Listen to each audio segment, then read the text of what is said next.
प्यारे प्यारे तरु किसलयों को कभी जो हिलाना, तो हो जाना मृदुल इतनी टूटने वे न पावें। शाखा पत्रों सहित जब तू केली में लग्न हो, तो थोड़ा सा भी न दुख पहुँचे शावकों को खगों के। इस छंद में पवन को फिर संबोधित करते हुए राधा कहती है कि उन अच्छे लगने वाले जो पेड़ों के पत्ते हैं, नए पत्ते हैं, किसले मीन्स पत्ता, क्योंकि हवा का जब संचरण होता है तो पत्ते हिलते हैं, तो उन पत्तों को हिलाना तो हिलेंगे तो सही वो, लेकिन क्या ध्यान रखना है, तो हो जाना मृदुल इतनी। अंग्रेजी में एक शब्द है माइल्ड, MILD, मिल्ड माने कोमल, मृदुल, हल्का। तो इतनी हल्की हो जाना, इतनी कोमल हो जाना कि वे टूटने नहीं पावे, क्योंकि वो जो नई कोंपले हैं, नए पत्ते हैं, वो भी तो कोमल होते हैं। अगर हवा तेज चलेगी तो उनके टूटने का खतरा बना रहता है। इसलिए अब देखिए राधा का जो कल्याणकारी रूप है वो बिल्कुल सामने आता जा रहा है। पहले उसने जो श्रमिक थे, जो किसी तरह से किसी काम से थके हुए थे, काम करते हुए थक रहे थे, उनके प्रति, फिर महिलाओं के प्रति, फिर जो प्राकृतिक अन्य जो प्रकृति में जो अन्य जीव, छोटे जीव हैं, उनका भी उन्होंने पूरा ध्यान रखा है, भ्रमर और भ्रमरी का ध्यान रखा है, फिर वनस्पतियों का भी ध्यान रखा है। जैसे पानी में कमल जब खिल रहे थे तो उनमें लहरें उठने के सवाल पर भी वो कहते हैं कि उनका भी ध्यान रखना।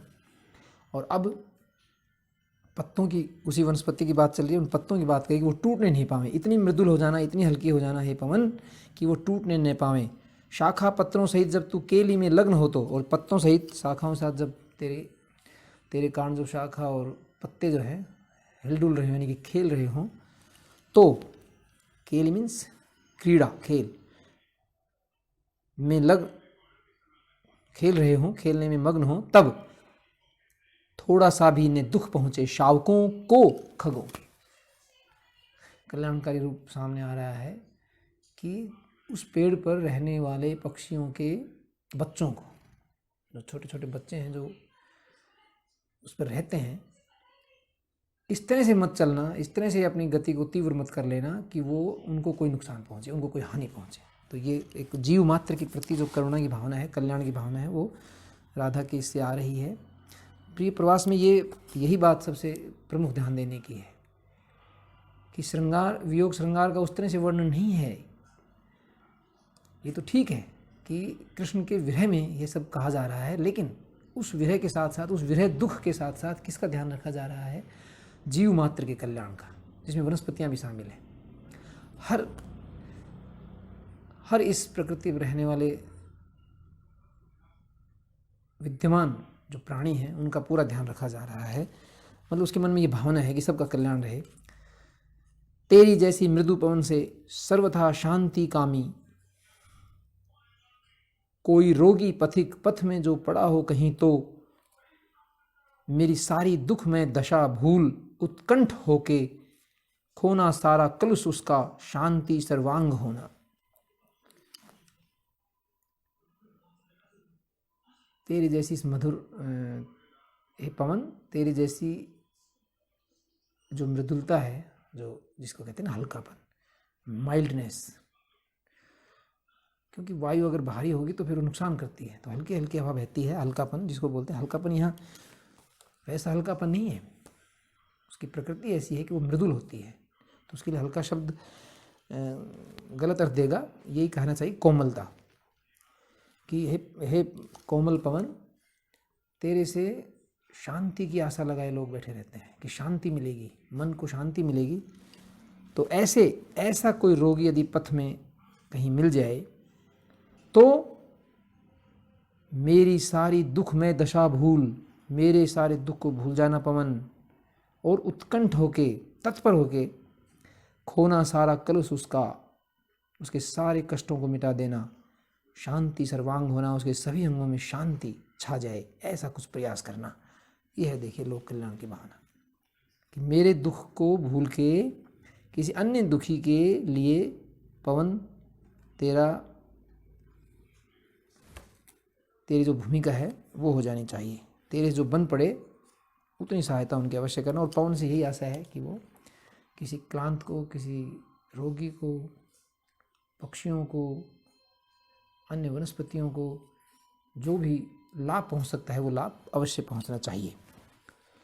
कोई क्लांता कृषक ललना खेत में जो दिखावे, खेत में यदि कोई महिला काम करती हुई दिखाई दे, धीरे धीरे परस उसकी क्लांतियों को मिटाना, उसका धीरे से स्पर्श करके उसकी सारी थकान को मिटा देना। जाता कोई जलद यदि व्योम में हो, यदि उस समय आकाश में कोई बादल उपस्थित हो तो उसे ला।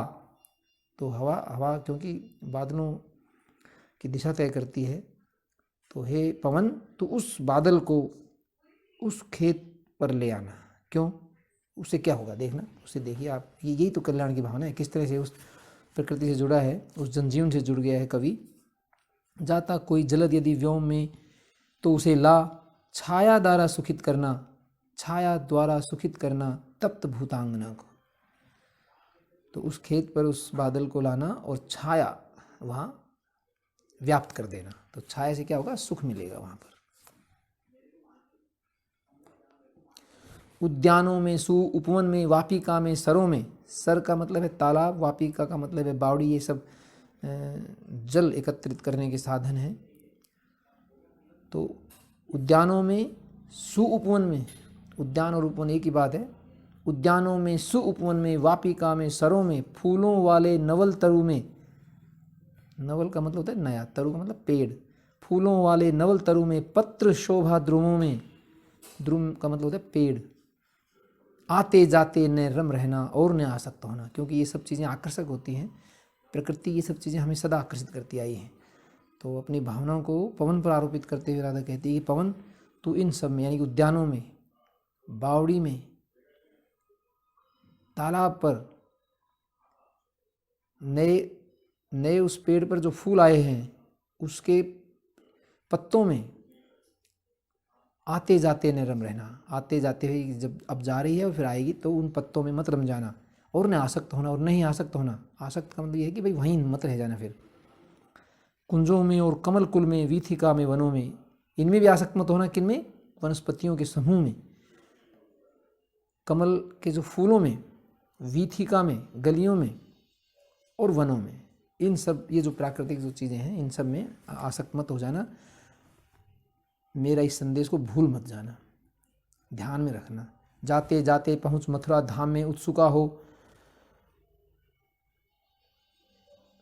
इस तरह जाते हुए जब मथुरा पहुँच जाए तो उत्सुक होकर न्यारी शोभा वर नगर की देखना, मुग्ध होना। फिर उस श्रेष्ठ जो अच्छा नगर है उसकी शोभा को देखना और मुग्ध होना, खुश होना। तू होवेगी चकित लख के मेरु से मंदिरों को। वहाँ जो ऊंचे ऊंचे मंदिर हैं उनको देखकर तू अवश्य चकित हो जाएगी। आभा वाले कलश जिनके दूसरे अर्क से हैं और उनके जो कलश है ऊपर जो संभवतः स्वर्ण के थे, तो उन ऊंचे ऊंचे मंदिरों के शिखर पर जो कलश लगे हुए हैं, स्वर्णिम, जिनकी आभा है, जिनकी चमक है, स्वर्णिम कलश लगे हुए हैं, वो दूर से ऐसे लगते हैं जैसे सूर्य चमक रहा हो।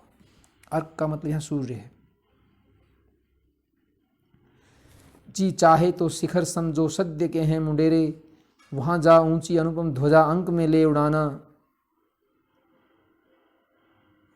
प्रासादों में अटन करना, घूमना प्रांगणों में, उद्युक्ता हो सकल सुर से गेह को देख जाना। और अगर तेरा जी चाहे तो जो ऊंची ऊंची मुंडेरें हैं, शिखर सम, पर्वत की जो चोटियां होती हैं ऊंची, उस तरह की ऊंचाई वाले जो मुंडेर हैं वहाँ जाकर, और जो झंडे लगे हुए हैं, पताकाएँ लगी हुई है, ध्वजाएँ लगी हुई हैं, उनको हिलाना। पवन से तो हिलाएंगे ना वो, तो इसलिए कहा है अनुपम ध्वजा अंक में ले उड़ाना, अपनी गोद में लेकर उड़ाना, उसको स्पर्श करके उसको उड़ाना। प्रासादों में अटन करना, वहाँ महलों में घूमना। अटन का मतलब घूमना।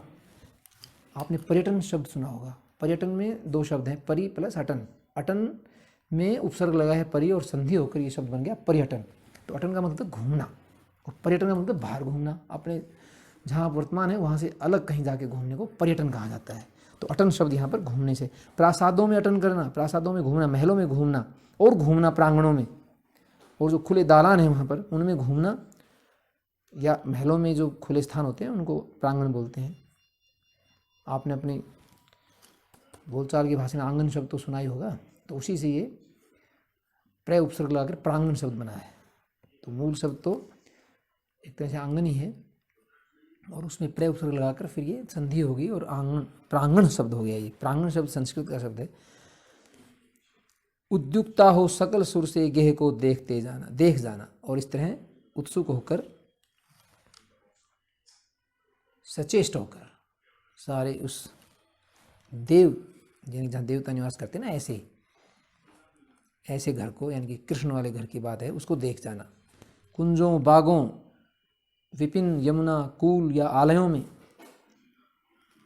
देखिए इसमें कुंज है वनस्पतियों का समूह, बाग बगीचों को कहा जाता है, विपिन वन कहा जाता है, यमुना कूल यमुना के किनारे या आलय, आलय का मतलब स्थान होते हैं, घर।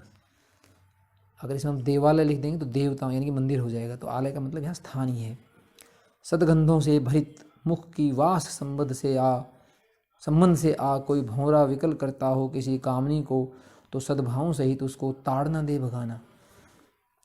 तो वनस्पतियों में, यानी कि जो प्राकृतिक वातावरण है, वहाँ पर यदि कोई भौरा विकल करता हो किसी कामनी को। अच्छा, एक यहाँ पर ये बात बताई गई है कि मथुरा क्योंकि शहर है, और ग्रामीण परिवेश में ये माना जाता है कि शहर में कुछ स्वच्छंदता होती है, ग्रामीण परिवेश में कुछ वर्जनाएँ होती हैं, लेकिन शहर में वो माना जाता है कि शहर में ऐसी वर्जनाएँ नहीं होती, स्त्री पुरुषों का मिलन स्वच्छंद तरीके से वहाँ हो सकता है, ऐसा माना जाता है। हालांकि वर्जनाएँ तो मैं समझता हूँ कि हमारे देश में और हमारे समाज में सब जगह ही हैं, लेकिन शहर अपेक्षाकृत ज़्यादा उन्मुक्त होते हैं इस मामले में।